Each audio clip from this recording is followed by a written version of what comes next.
நின்றவாறே ஜெபம் செய்வோம். எங்களை அளவில்லாமல் நேசித்து வழிநடத்துகிற எங்கள் நல்ல ஆண்டவரே, மீண்டுமாக உம்முடைய திருமுகத்தை நாங்கள் நோக்கி பார்க்கிறோம். இந்த நேரத்தில் மடியனை மறைத்து தேவனீர் வெளிப்படும், சத்தியத்தை சத்தியமாய் சொல்லவும் அதன்படி நாங்கள் வாழவும் எங்களுக்கு கிருபை தாரும். இயேசுவின் இனிதான நாமத்தினாலே ஜெபிக்கிறோம். ஜெபங்கள் எங்கள் நல்ல பிதாவே, ஆமென். திருச்சபையார் உட்காருவோம். ஆண்டவரும் இரட்சகருமாயிருக்கிற இயேசு கிறிஸ்துவின் இனிதான நாமத்தினாலே உங்கள் யாவருக்கும் என்னுடைய காலை வாழ்த்துக்களை மறுபடியாக நான் தெரிவித்துக் கொள்கின்றேன். ஆண்டவர் உங்களையும் உங்கள் குடும்பத்தையும் உங்கள் பிள்ளைகளையும் நீங்கள் கையிட்டு செய்கிற எல்லா காரியங்களையும், இந்த மாதத்தில் எதிர்பார்த்திருக்கிற எல்லா காரியங்களையும் ஆண்டவர் ஆசீர்வதித்து நடத்துவாராக. எனக்கு அருமையானவர்களே, இந்த காலையிலேயும் ஒருவேளை நான் வாசிக்க கேட்ட சுவிசேஷ பகுதி யோவான் எழுதின சுவிசேஷம் 14வது அதிகாரம் வசனங்கள் 1 முதல் 14 வரை. Gospel according to John chapter 14 verses 1 to 14. எனக்கு அருமையானவர்களே, நம்முடைய அன்றாட வாழ்க்கையிலே வழிகாட்டிகளும் வழிகாட்டுதலும் மிகவும் இன்றியமையாதது. The signboards as well as the guide, it is very important in our day-to-day life.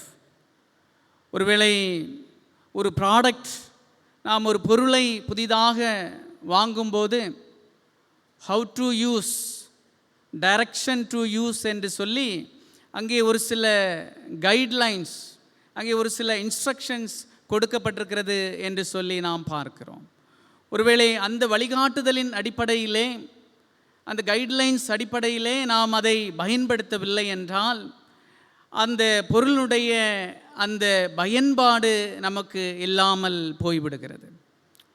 ஆகவே ஒருவேளை இன்றைக்கு நம்முடைய அன்றாட வாழ்க்கையிலே நாம் பயன்படுத்துகிற அநேக வழி காட்டிகள், ஒருவேளை கூகுள் நேவிகேஷன்ஸ், ChatGPT, இப்படி சோஷியல் மீடியா என்று சொல்லி அநேக வழிகாட்டிகள் நமக்கு இருக்கிறது.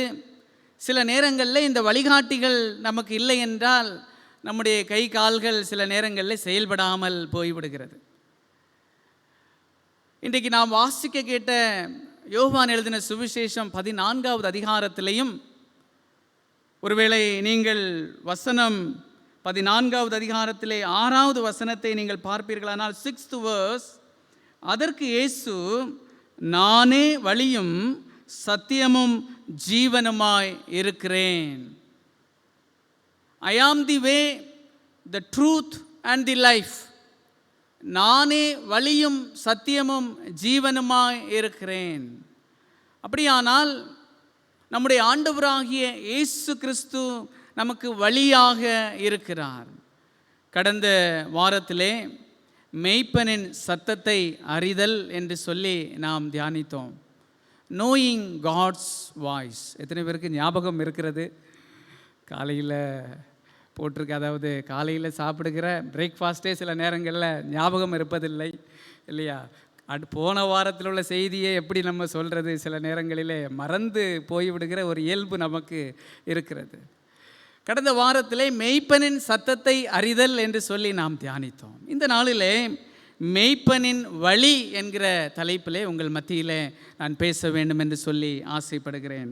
3 காரியங்களை இந்த நானே வழி என்று சொல்லுகிற, இந்த மெய்ப்பனே வழி என்று சொல்லுகிற இந்த மெய்ப்பனின் வழியின் மூலமாக வேகமாக 3 காரியங்களை நாம் தியானிக்கலாம். முதலாவதாக, இந்த மெய்ப்பன் பாதையை காட்டுகிறார். The shepherd shows the way. மெய்ப்பன் பாதையை காட்டுகிறவராக இருக்கிறார். The shepherd shows the way. எனக்கு அருமையானவர்களே, அநேக நேரங்களிலே நாம் பேசியிருக்கிறோம், தியானித்திருக்கிறோம். ஒருவேளை the shepherd, மெய்ப்பனுடைய வேலை என்னவென்றால் தன்னுடைய மந்தைக்கு சரியான மேய்ச்சலிலே வழிகாட்டுவது தான் அவருடைய முதல் வேலை என்று சொல்லி நாம் பார்க்கிறோம். இங்கே நானே வழியும் சத்தியமும் ஜீவனுமாய் இருக்கிறேன் என்று சொல்லி இந்த மெய்ப்பன், இந்த இயேசு கிறிஸ்து சொல்லும்போது அவரே வழிகாட்டியாக நம்முடைய வாழ்வில் இருக்கிறார் என்பதை இந்த காலையிலே நாம் அறிந்து கொள்ள வேண்டும். இந்த ஜான் சாப்டர் 14, இந்த 14வது அதிகாரம், இது ஒரு ஃபேர்வெல் டிஸ்கோர்ஸ் என்று சொல்லுவார்கள். ஒருவேளை பிரியா உபசரணை கொடுக்கிற, பிரியா விடை கொடுக்கிற ஒரு அதிகாரம் என்று சொல்லுவார்கள். நீங்கள் 13வது அதிகாரத்தை பார்ப்பீர்களானால், ஆண்டவராகிய இயேசு கிறிஸ்து பஸ்கா பண்டிகை நெருங்கும் போது சீஷர்களை அழைத்து ஒரு பந்தியை ஆயத்தம் செய்கிறார். அந்த பந்தி ஆயத்தம் செய்து அந்த பந்தி முடித்த பிறகு சீஷர்கள் எல்லாருடைய கால்களையும் அவர் கழுவி, நான் செய்தது போல நீங்களும் ஒருவருக்கொருவர் செய்யுங்கள் என்று சொல்லுகிறார். அந்த பந்தியிலே ஆண்டவர் தன்னை வெளிப்படுத்துகிறார். நான் இந்த உலகத்திற்கு பிதாவினுடைய திட்டத்தின்படி வந்தேன், எனக்கு கொடுக்கப்பட்ட வேலை முடிந்தது, நான் பிதாவினுடைய வீட்டிற்கு சொல்ல வேண்டும் என்று அங்கே தன்னை வெளிப்படுத்துகிறார் என்று சொல்லி நாம் பார்க்கிறோம். அப்போ this is a farewell discourse chapter. இது ஒருவேளை பிரிவு உபசரணை செய்கிற ஒரு அதிகாரம் நிறைந்த வார்த்தைகள் என்று சொல்லி பார்க்கிறோம். அந்த அதிகாரத்தில் தான் ஆண்டவர் சொல்லுகிறார், நானே வழியும் சத்தியமும் ஜீவனுமாய் இருக்கிறேன். இங்கே ஒரு மனிதன், ஒரு சீஷன் ஆண்டவரிடத்தில் கேள்வி கேட்கிறான். நமக்கு எல்லாருக்கும் தெரிந்த ஒரு மனிதன். 5வது வசனத்திலே தோமா கேட்கிறார். தோமா அவரை நோக்கி, ஆண்டவரே, நீர் போகிற இடத்தை அறியோமே, வழியை நாங்கள் எப்படி அறிவோம் என்றான். ஆண்டவரே, நீர் போகிற வழியை அறியோமே. ஆண்டவர் ஒவ்வொன்றின் பின் ஒவ்வொன்றாக வெளிப்படுத்துகிறார். நான் பிதாவினுடைய வீட்டிற்கு போக வேண்டும், உங்கள் இருதயம் கலங்காதிருப்பதாக, என்னிடத்தில் விசுவாசமாயிருங்கள், தேவனிடத்திலும் விசுவாசமாயிருங்கள். நான் போய் உங்களுக்காக ஒரு ஸ்தலத்தை ஆயத்தப்படுத்துகிறேன். நான் இருக்கிற இடத்துல நீங்களும் இருக்கும்படியாக நான் மறுபடியும் வந்து உங்களை அழைத்து சொல்லுவேன் என்று சொல்லும்போது தோமா சொல்லுகிறார், ஆண்டவரே, நீர் போகிற வழியை அறியோம். நீர் போகிற வழியை அறியோம் என்று சொல்லும்போது தான் 6வது வசனத்தில் ஆண்டவர் சொல்லுகிறார், நானே வழியும் சத்தியமும் ஜீவனுமாய் இருக்கிறேன். I am the way, the truth and the life என்று சொல்லி அங்கே ஆண்டவர் சொல்லுகிறார். எனக்கு அருமையானவர்களே, இஸ்ரவேல் மக்களுடைய வாழ்விலையும் நீங்கள் பார்ப்பீர்களானால், எகிப்திலே அடிமைத்தனத்தில் இருந்த மக்களை, அவர்களை வழிநடத்துவதற்கு ஒரு வழிகாட்டியை ஆண்டவர் மோசேயை அங்கே அனுப்பினார் என்று சொல்லி பார்க்கிறோம். 40 வருடம் இந்த மோசே என்கிற தலைவன் இந்த வனாந்திரத்திலே வழிகாட்டியாக இருந்து பாலும் தேனும் ஓடுகிற கானான் தேசத்துக்கு நேராக அழைத்து வந்தார் என்று சொல்லி நாம் பார்க்கிறோம். வழியிலே மோசேயுடைய ஆப்சன்ஸ், மோசே ஒரு விடுப்பு எடுக்கிறார். ஆண்டவரோடு பேசுவதற்காக சீனாய் மலையிலே போகிறார். மக்களெல்லாம் ஆரோனை பார்த்து, யாத்ராகமம் 32:1, எக்ஸோடஸ் 32:1 மக்களெல்லாம் ஆரோனை பார்த்து சொல்லுகிறார், எகிப்து தேசத்திலிருந்து எங்களை அழைத்து கொண்டு வந்த அந்த மோசேக்கு என்ன சம்பவித்ததோ அறியோம். ஆதலால் நீர் எழுந்து எங்களுக்கு முன் சொல்லும் தெய்வங்களை எங்களுக்கு உண்டு பண்ணும் என்றார்கள். எங்களை அழைத்து வந்த மோசேக்கு என்ன ஆயிற்றோ, என்ன சம்பவித்ததோ அறியோம். ஆதலால் எங்களை வழிநடத்தி சொல்லுவதற்கு, எங்களுக்கு முன்பாக சொல்லுவதற்கு ஒரு தெய்வத்தை உண்டு பண்ணும் என்று சொல்லி ஆரோனிடத்திலே அன்றைக்கு வழிகாட்டியாக இந்த ஜனங்கள் அங்கே கேள்வி வைத்தார்கள் என்று சொல்லி பார்க்கிறோம். அது மட்டுமல்ல, இஸ்ரவேல் மக்கள் ஒருவேளை சாமுவேல் ஆசாரியனிடத்திலே போய் 1 சாமுவேல் 8வது அதிகாரம் 20வது வசனம், 1 சாமுவேல் சாப்டர் 8 verse 20 நம்ம பார்க்கிறோம். இந்த ஜனங்கள் எல்லாம் போய் சாமுவேலிடத்திலே முறையிடுகிறார்கள். என்ன முறையிடுகிறார்கள்? சகல ஜாதிகளையும் போல நாங்களும் இருப்போம், எங்கள் ராஜா எங்களை நியாயம் விசாரித்து எங்களுக்கு முன்பாக புறப்பட்டு எங்கள் யுத்தங்களை நடத்த வேண்டும் என்றார்கள். சகல ஜாதி ஜனங்களை நடத்துவதற்கு ஒரு ராஜா இருப்பதை போல, ஒரு வழிகாட்டி இருப்பது போல, எங்களுக்கும் ஒரு ராஜாவை, ஒரு வழிகாட்டி வேண்டும் என்று சொல்லி இந்த ஜனங்கள் கேட்டார்கள் என்று சொல்லி பார்க்கிறோம். எனக்கு அருமையானவர்களே, அப்படியானால் இஸ்ரவேல் ஜனங்களுடைய வாழ்விலே அவர்களுடைய வாழ்க்கைக்கு வழிகாட்டி மிகவும் அவசியமாக இருந்தது. அதே போல தான் இப்பொழுதும் சீஷர்களுக்கு ஆண்டவர் சொல்லுகிறார், நான் உங்களை விட்டு கடந்து சொல்ல வேண்டும், பிதாவினுடைய வீட்டிற்கு சொல்ல வேண்டும் என்று சொன்னவுடனே சீஷர்கள் கேட்கிறார்கள், எங்களுக்கு வழிகாட்டி வேண்டுமே, நீர் போகிற வழியை நாங்கள் அறியோமே. we don't know the way, who will lead us என்று சொல்லிதான் தோமா நீர் போகிற வழியை அறியோமே என்று சொல்லி அங்கே கேட்கிறார். அப்பொழுதுதான் ஆண்டவர் சொல்லுகிறார், நானே வழியும் சத்தியமும் ஜீவனுமாயிருக்கிறேன். எனக்கு அருமையானவர்களே, ஒருவேளை இந்த காலையிலே வழி தெரியாதபடி, திசை தெரியாதபடி, எதிர்காலத்தை குறித்து கலக்கத்தோடு பயத்தோடு என்ன செய்வதென்று தெரியாமல் ஒருவேளை அவருடைய சமூகத்தில் அமர்ந்திருக்கலாம்.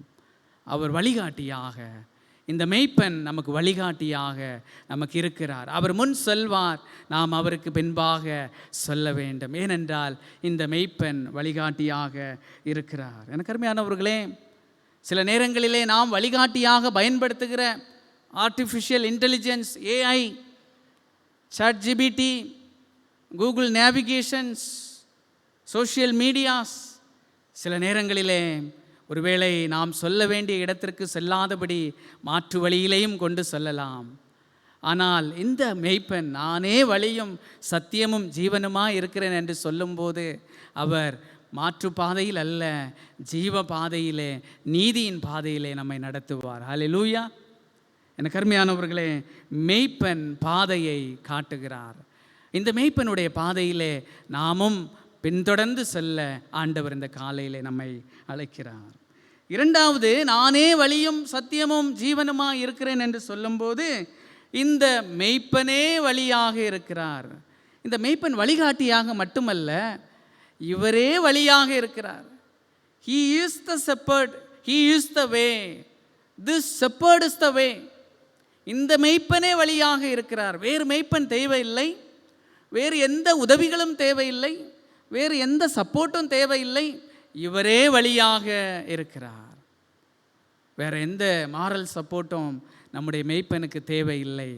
ஏனென்றால் அவர் நம்மை படைத்த ஆண்டவர், நம்மை உருவாக்கின ஆண்டவர், அவர் நம்மை பெயர் சொல்லி அழைத்த ஆண்டவர், அவர் நம்மோடு கூட பிரயாணம் பண்ணுகிற ஆண்டவராக இருக்கிறதுனாலே He is the shepherd, He is the way. இந்த மெய்ப்பனை நமக்கு வழியாக இருக்கிறார். தோமாவுக்கு சொன்னார், வழியை அறியோமே என்று கேட்கும்போது நானே வழியும் சத்தியமும் ஜீவனுமாய் இருக்கிறேன் என்று சொன்னார். இப்பொழுது பிலிப்பு என்கிற தேவ மனிதன், ஒருவேளை சீஷன் இப்படியாய் கேட்கிறான். பிலிப்பு அவரை நோக்கி 8வது வசனம் 8th verse இப்படியாய் சொல்லுகிறது, பிலிப்பு அவரை நோக்கி, ஆண்டவரே, பிதாவை எங்களுக்கு காண்பியும், அது எங்களுக்கு போதும். அப்படியானால் பிலிப்புவினுடைய மனதிலே ஒரு எண்ணம் வந்திருக்கிறது, வழிகாட்டுவதற்கு மட்டும்தான் இவர், பிதாவை சென்றடைய வேண்டுமானால், பிதாவை பார்க்க வேண்டுமானால் இன்னொரு நபர் இருப்பாரோ என்கிற ஒரு ஐயம் அவனிடத்திலே காணப்படுகிறது. ஆண்டவர் நானே வழியும் என்று சொல்லும்போது சொல்லுகிறார், ஐ am the way, I am the way, I am the only one way, this shepherd is the way. பிலிப்புவுக்கு அதை வெளிப்படுத்துகிறார். பிலிப்புவுக்கு சொல்லுகிறார், என்னை கண்டவன் பிதாவை கண்டான், என்னை கண்டவன் பிதாவை கண்டான். அப்படியானால் எனக்கு அருமையானவர்களே, இந்த மெய்ப்பன் இவர்தான் நமக்கு வழி. ஒருவேளை இந்த நாட்களிலே நாம் எதையுமே ஒருவேளை கண்டிஷனாக நம்ம சொல்ல முடியாத ஒரு சமுதாயத்திலே வாழுகிறோம். ஒருவேளை எல்லா வழிகளும் ஒரு வழியிலே செல்லுகிறது என்று சொன்னால் இன்றைக்கு மக்கள் ஏற்றுக்கொள்வதற்கு தயாராக இருக்கிறார்கள். All road leads to one destination என்று சொன்னால் we are happy. ஒருவேளை சமுதாய மக்கள் சந்தோஷமாக இருக்கிறார். there is only one way you have to follow என்று சொன்னால் அங்கே முரண்பாடுகள் வருகிறது. there is a contradiction. Even இன்றைக்கு அரசியல் சூழ்நிலைகளையும் நாம் பார்க்கும்போது we cannot say that there is only one way, there is only one religion என்று சொல்ல முடியாத ஒரு காலகட்டத்தில் வாழ்ந்து கொண்டிருக்கிறோம். ஆனால் ஆண்டவராகிய இயேசு கிறிஸ்து ஐ ஆம் தி வே என்று சொல்லும்போது ஏன் அப்படி சொல்ல வேண்டும்? ஏன் ஆண்டவர் இந்த மெய்ப்பனே வழி என்று ஏன் சொல்ல வேண்டும்? காரணம் என்னவென்றால், நாம் வாசித்த சங்கீதம் 119 9வது வசனம், Psalms 199 இப்படியா சொல்லுகிறது, வாலிபன் தன் வழியை எதனால் சுத்தம் பண்ணுவான்? உமது வசனத்தின்படி தன்னை காத்து கொள்ளுகிறதுனால் தானே. அப்படியானால் வாலிபர்களுக்கும் இளம் வாலிபர்களுக்கும் ஒருவேளை நல்ல ஒரு வசனம், நீங்கள் இந்த வழியிலே, இந்த மேய்ப்பனுடைய வழியிலே செல்லவில்லை என்றால் you will lose the track, you will derail in your life. ஏன் ஆண்டவர் ஐ ஆம் தி வே என்று சொன்னார்? ஏன் நானே வழியும் என்று சொன்னார் என்றால், இந்த வழியிலே நீங்கள் வரவில்லை என்றால் நீங்கள் இடறுகிறவர்களாக காணப்படுவீர்கள். You will lose your track. ஒருவேளை நீங்கள் சென்று கொண்டிருக்கிற பாதையிலே இடறி போய்விடுவீர்கள். அதனால தான் ஐ ஆம் தி வே. ஆகவே தான் ஆண்டவருடைய வார்த்தையின்படியாய் வளருவதற்கும் நடப்பதற்கும் ஆண்டவர் நம்மை அழைக்கிறார். ஆண்டவருடைய வசனம் நமக்கு கால்களுக்கு தீபமும் பாதைக்கு வெளிச்சமுமாக இருக்கிறது இல்லையா? எனக்கு அருமையானவர்களே, ஒருவேளை நாம் நீதிமொழிகள் நம்ம வாசித்தோம், 4வது அதிகாரம் 11, 12 வசனம், Proverbs 4:11 and 12 நம்ம பார்க்கிறோம்.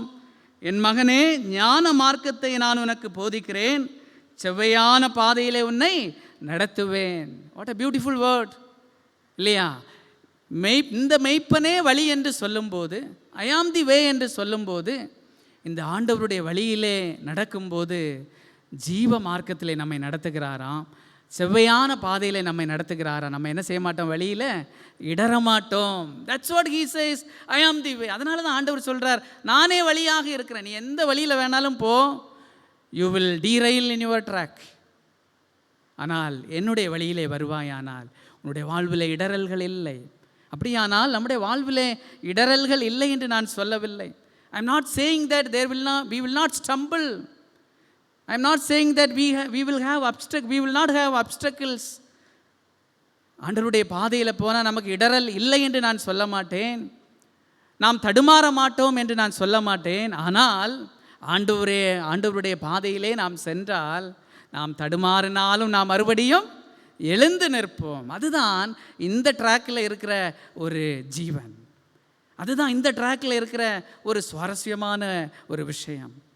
மற்ற ட்ராக்கெல்லாம் நம்மளை கீழே தள்ளி விட்டு விடும், மற்ற பாதைகளெல்லாம் நம்மை வேறு பாதையிலே கொண்டு போய் விட்டு விடும். ஆனால் இந்த பாதை மட்டும்தான் நமக்கு இன்னொரு ஆப்பர்ச்சுனிட்டி தரும், இந்த பாதை மட்டும்தான் நமக்கு இன்னொரு வாய்ப்பு தரும், இந்த பாதையில் மட்டும்தான் ஜீவனுக்கான காரியங்கள் இருக்கிறது. அதனால தான் ஆண்டவர் சொன்னார், ஐ ஆம் தி வே. இந்த மெய்ப்பனே நமக்கு வழியாக இருக்கிறார். நீங்கள் 12வது வசனத்தில், நீதிமொழிகள் 4:12, நீ அவைகளில் நடக்கும்போது இல்லையா, ஞான மார்க்கத்தில், ஆண்டவருடைய நியாய பிரமாணத்தில், ஆண்டவருடைய வார்த்தையில் நீ நடக்கும்போது உன் நடைகளுக்கு இடுக்கண் உண்டாகுவதில்லை. There will not be stumble in your way. எவ்வளவு தெளிவாக ஆண்டவருடைய வார்த்தை சொல்லுகிறது. இன்னும் ஒரே ஒரு வசனம் வாசிக்க கேட்ட நிருப பகுதி, 1 பேதுரு 2வது அதிகாரம் 8வது வசனம், 1 Peter 2:8.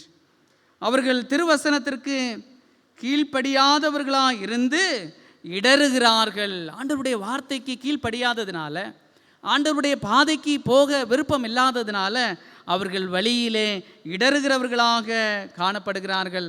அதற்கென்றே அவர்கள் நியமிக்கப்பட்டவர்களாகவும் இருக்கிறார்கள் என்று சொல்லி பேதுரு பொதுவான நிருபத்திலே சொல்லுகிறார். எனக்கு அருமையானவர்களே, this morning God's assurance is there. ஆண்டவருடைய வாக்குறுதி நமக்கு இருக்கிறது, நானே வழி, இந்த வழியில் நீங்கள் வந்தீங்கன்னா நீங்கள் இடற மாட்டீங்க, இடறினாலும் நீங்கள் எழும்பி நிற்பீர்கள். What a wonderful God! எவ்வளவு பெரிய ஒரு ஆசீர்வாதமான ஒரு ஆண்டவர், ஒரு மேய்ப்பன். அவருடைய வழியிலே நம்மை நடத்துகிறவராக அவரே வழியாக இருக்கிறார். எனக்கு அருமையானவர்களே, நிறைய நேரங்களிலே we compromise with the world, we compromise with the other streams, other paths. சில நேரங்களில் கிறிஸ்தவர்கள் பார்ட்டிக்கு செல்லுகிறார்கள், சிலர்கள் பப்புக்கு செல்லுகிறார்கள், சிலர்கள் ஒருவேளை கேளிக்கைகளுக்கு விருந்துகளுக்கு செல்லுகிறார்கள். I will say that road will damage your life, that way will damage your family. எனக்கு அருமையானவர்களே, அந்த வழிகளிலே நீங்கள் சொல்லுவீர்களானால் அது உங்களுடைய குடும்பத்தையும் உங்களுடைய ஆவிக்குரிய வாழ்வையும் அது கெடுக்கிறதாக, அது இடரல் அடைய செய்கிறதாக காணப்படும். World will say that nothing is wrong in that. நாம் அதிலே கலந்து கொள்வதனாலே, அதிலே நாம் பங்கு கொள்வதனாலே அதிலே எந்த ஒரு தடையும் இல்லை, தவறும் இல்லை என்று சொல்லி உலகம் நமக்கு கற்றுத்தரும். ஆனால் it will leads to the wicked way. எனக்கு தெரிந்து ஒரு மனிதன் ரெஜிமெண்டில், இந்தியாவுடைய, ஒருவேளை இந்திய தேசத்தினுடைய ஆர்மியில் பணி செய்கிற கேர்னலாக பணி செய்கிற ஒரு மனிதனை குறித்து தெரியும். அவர் நன்றாக பணி செய்து ரிட்டையர்மெண்ட்டில் தன்னுடைய ஃபேர்வெல் ஸ்பீச்சில் இப்படியாக சொன்னார்: எங்களுடைய ரெஜிமெண்ட்டில் நிறைய ஃபங்க்ஷன்ஸ் நடைபெறும், நிறைய பார்ட்டிஸ் நடைபெறும். எங்களுடைய குடும்பங்களுக்குள்ளாகவே பர்த்டே பார்ட்டிஸ் வரும், எங்களுடைய குடும்பங்களுக்குள்ளாகவே ஒருவேளை வெட்டிங் டே பார்ட்டிஸ் வரும். நிறைய நேரங்களில் நாங்கள் அஃபிஷியல்ஸாக நாங்கள் மீட் பண்ணுவோம். அப்போல்லாம் எங்களுக்கு நல்ல பிராண்ட்ஸ் ஒருவேளை மதுபானங்கள் கொடுக்கப்படும். நான் திட்டமாக சொல்லுவேன், ரிட்டையர்மெண்ட் வரைக்கும், இது வரைக்கும் ஒரு பார்ட்டியிலையும் நான் ஒரு முறை கூட, கொஞ்சம் கூட நான் அதில் பங்கு பெறவில்லை. நான் எல்லா பார்ட்டிக்கும் போயிருக்கேன், ஆனால் நான் என்ன செய்ததில்லை, அவர்களோடு அந்த காரியத்தில் மட்டும் நான் சம்பந்தம் கொள்ளவில்லை என்று சொல்லி அந்த மனிதன் சாட்சியாக சொன்னான். எனக்கு அருமையானவர்களே, the world is there, the world fantasy is there, எல்லா காரியங்களும் இருக்கிறது. ஒருவேளை அந்த வழியிலே நாம் போகாமல் இருப்பதற்காக தான் ஆண்டவர் சொன்னார், நானே வழியாக இருக்கிறேன். இந்த வழியிலே போகிறவர்கள் இல்லையா, ஆண்டவருடைய ஜீவ வழியிலே செல்லுகிறவர்களாக காணப்படுகிறார்கள். இந்த நாளிலேயும் ஆண்டவர் அவருடைய வழியிலே, அவரே வழியாக இருக்கிறார், அவரின் வழியாக சொல்லுவதற்கு ஆண்டவர் நமக்கும் கிருபை தருவாராக. கடைசியாக இந்த மெய்ப்பனின் வழி நம்மை நித்தியமான வீட்டிற்கு வழி நடத்துகிறதாக இருக்கிறது. மெய்ப்பன் நித்தியமான வீட்டிற்கு நம்மை வழி நடத்துகிறார். The shepherd leads to the eternal house. நானே வழியும் சத்தியமும் ஜீவனுமாக இருக்கிறேன். நீங்கள் இந்த 14வது அதிகாரத்தில் பார்த்தீங்கன்னா, ஆண்டவர் 1வது வசனத்திலிருந்து கடைசி வரையிலையும் இல்லையா, உங்கள் இருதயம் கலங்காதிருப்பதாக இல்லையா, நான் பிதாவுடைய வீட்டுக்கு போகிறேன், வீடு என்று சொல்லுகிறார். அங்கே நிறைய அறைகள் இருக்கிற, நிறைய வாசஸ்தலங்கள் உண்டு, நான் உங்களை அழைத்து சொல்லுவேன் என்று சொல்லி வீட்டை குறித்து சொல்லுகிறார் என்று சொல்லி நாம் பார்க்கிறோம். அந்த வீடு அழிந்து போகிற வீடல்ல, நித்தியமான வீட்டை குறித்து சொல்லுகிறது. எனக்கு அருமையானவர்களே, ஆண்டவர் நானே வழியாக இருக்கிறேன் என்று சொல்லும்போது அவர் நித்திய வீட்டுக்கு என்ன செய்கிறார்? வழிகாட்டியாக இருக்கிறார். அப்படியானால் ஒருவேளை நாம் இன்றைக்கு வாழுகிற வீடுகள் இது தற்காலிகமானது. It is a temporary house.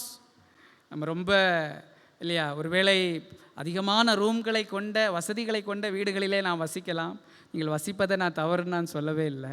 ஆண்டவர் ஆசீர்வாதங்களை தந்திருக்கிறார். ஆகவே நாம் அந்த ஆசீர்வாதங்களை பயன்படுத்தி கொள்ள வேண்டும். There is nothing wrong in that. ஒருவேளை நாம் பெரிய வீடுகளிலே வாழுகிறோம், மாளிகைகளிலே நாம் வாழுகிறவர்களாக இருப்போம், அதிக வசதிகளை ஒருவேளை படைத்தவர்களாக நாம் இருப்போம். There is nothing wrong. ஆனால் எனக்கு அருமையானவர்களே, இந்த வீடுகள் நமக்கு நிரந்தரம் அல்ல. These houses are not permanent for us. ஆண்டவர் ஒருவேளை இந்த வீடுகளுக்கு தேவையான ஆசீர்வாதங்களை ஆண்டவர் தருகிறார். ஆனால் ஆண்டவர் நமக்கு வழிகாட்டியாக இருப்பது நித்தியமான வீட்டிற்காக வழிகாட்டியாக இருக்கிறார். என்னை கண்டவன் பிதாவை கண்டான். ஒய்கோஸ் என்று சொல்லுவார்கள். கிரீக்கில் வீட்டுக்கு ஒய்கோஸ் என்று சொல்லுவார்கள். இங்கே தேவனுடைய வீடு என்று சொல்லும்போது the house of God, the house of Lord. ஒருவேளை இங்கே காட்ஸ் டுவெல்லிங் பிளேஸ் என்று சொல்லும்போது தேவன் வாசம் செய்கிற வீடு என்று சொல்லி பொருள். பிதாவுடைய வீடு என்று சொல்லும்போது த ஹவுஸ் ஆஃப் ஃபாதர் என்று சொல்லி அர்த்தம். அப்படியானால் எனக்கு அருமையானவர்களே, நித்தியமான வீட்டில் ஆண்டவர் வாசம் செய்கிறார். அவருடைய பிரசன்னம் அங்கே இருக்கிறது. நாம் எல்லாரும் அந்த வீட்டிற்கு செல்லுவதற்கு நாம் ஒரு நாளிலே ஆயத்தமாக இருக்க வேண்டும் என்று சொல்லிதான் நானே வழியும் சத்தியமும் ஜீவனுமாய் இருக்கிறேன் என்று ஆண்டவர் அங்கே சொல்லுகிறார். எனக்கு அருமையானவர்களே, நான் ஒருவேளை உங்களை பயமுறுத்தவில்லை, நாம் கலங்க வேண்டிய அவசியமில்லை, பயப்பட வேண்டிய அவசியமில்லை. நாம் எல்லாரும் உலகத்தில் வந்தால் இன்னொரு நாள் நம்ம என்ன செய்ய வேண்டும்? இந்த உலகத்தை விட்டு கடந்து சொல்ல வேண்டும். நாம் சம்பாதித்ததையும் நாம் சேர்த்து வைத்ததை நாம் என்ன செய்ய வேண்டும்? விட்டு சொல்ல வேண்டும். அதில் எந்த மாற்று கருத்தும் இல்லை. But we should be always cautious. நாம் எப்போதும் எச்சரிக்கையாக இருக்க வேண்டும். இந்த நித்திய மேய்ப்பனுடைய வழியில் நம்ம போனாதான் அந்த நித்திய வீட்டிற்கு நம்ம பிரவேசிக்க முடியும். நித்திய வீட்டில் ஆண்டவரோடு அவருடைய பிரசன்னத்தில் நாம் என்றென்றைக்கும் இருக்க முடியும். எனக்கு அருமையானவர்களே, அப்போ இந்த மேய்ப்பனின் வழியிலே நாம் பிரயாணம் செய்வோம். ஏனென்றால் இந்த மேய்ப்பன் தன்னுடைய வாழ்வை கொடுத்திருக்கிறார், ஒருவேளை தன்னுடைய ஜீவனை கொடுத்திருக்கிறார். அந்த வாழ்வின் ஜீவனின் மூலமாக நித்திய வீட்டிற்கு நம்மை அழைத்து செல்லுகிறவராக காணப்படுகிறார். அந்த ஆண்டவர் இந்த ஆசீர்வாதங்களை கொண்டு உங்களையும் உங்கள் குடும்பத்தையும் ஆண்டவர் ஆசீர்வதிப்பாராக. இந்த மேய்ப்பனின் வழியிலே நாம் பிரயாணம் செய்வோம். இந்த வாழ்க்கையிலே ஆண்டவர் நமக்கு தேவையான ஆசீர்வாதங்களையும் அவருடைய நித்தியமான வீட்டிலே அவருடைய பிரசன்னத்தை அதிகமாய் நம்மை நடத்துவாராக. ஆமென்.